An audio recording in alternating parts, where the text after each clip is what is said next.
This gentleman presented with bilateral vertebral artery V4 segment dissection.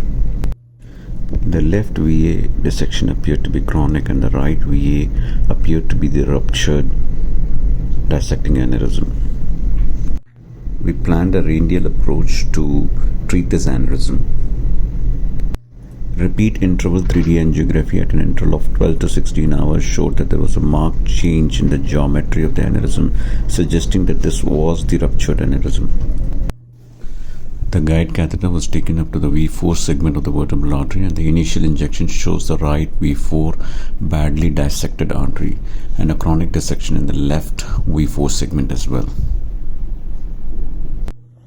It was decided to place a flow diverter because the right PICA was extradural in origin and the left V4 segment was also dissected. A 017 microcatheter with synchro wire was used to navigate the dissecting segment.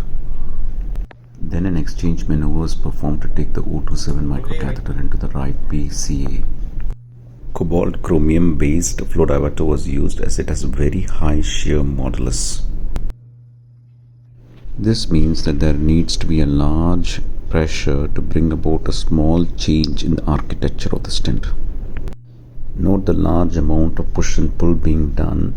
In fact, the pushing movement to try and open the stent at the level of the stenosis. Such stents, once open, are less likely to deform. Thereafter, a balloon angioplasty of the stenotic segment was performed. In this instance, a coronary balloon was used to do the balloon angioplasty, and post-angioplasty the stent was well open with significant stasis in the sac.